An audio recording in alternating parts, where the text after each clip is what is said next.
Magandang araw mga kaibigan at mga taga-subaybay ng ating programa. Sana ay nasa maayos kayong kalagayan ngayon. Alam nyo ba, may isa akong paboritong kasabihan mula kay Nelson Mandela na gusto kong ibahagi sa inyo. Ganito ang sabi niya sa Ingles, "It always seems impossible until it's done." Napakaganda, di ba? Ngayon, isasalin ko ito sa Filipino, laging parang imposible hanggang magawa ito. Tunay na napakasimple pero napakamakapangyarihan ng mensaheng ito. Minsan ba sa buhay nyo may gusto kayong gawin pero parang napakahirap o hindi kaya ng inyong kakayahan? Parang bundok na kailangang akyatin pero napakataas, napakatarik at parang wala kang sapat na lakas? Alam nyo, normal iyan. Lahat tayo dumadaan sa ganitong pakiramdam. Pero alam nyo ba kung ano ang sikreto? Kadalasan ang pinakamahirap na bahagi ng ating mga pangarap ay ang simulan ito.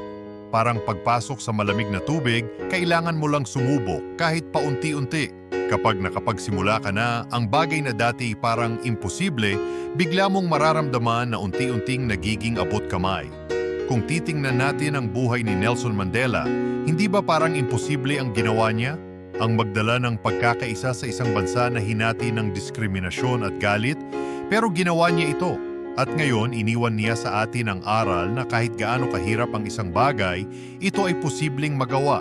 Kung tayo ay magtiwala, kumilos at magpatuloy. Narito ang 3 tips para sa inyo. 1. Maniwala ka sa sarili mo. Kung hindi ka maniniwala sa sarili mong kakayahan, sino pa ang magtitiwala? Sabihin mo sa sarili mo araw-araw, kaya ko ito. 2. Hatiin ang malaking layunin sa maliliit na hakbang. Kapag nakikita natin ang buong bundok, nakakakaba. Pero kung hahatiin mo ito sa maliit na bahagi, isang hakbang sa isang pagkakataon, magugulat ka kung gaano kalayo ang mararating mo. 3. Huwag sumuko. Ang tagumpay ay hindi sa bilis, kundi sa patuloy na pagsubok. Kapag nadapa, bumangon. Kapag napagod, magpahinga pero huwag sumuko. Alalahanin natin, ang lahat ng bagay na malaki nagsisimula sa maliit. Kahit ang pinakamalaking puno nagsimula sa isang buto. Kaya mga kaibigan, kapag may mga bagay sa buhay nyo na parang imposible, tandaan ang kasabihang ito ni Nelson Mandela. Tandaan na ang imposible ay isang paalala lamang na may potensyal kang gumawa ng kahanga-hanga. Tayo'y manalangin.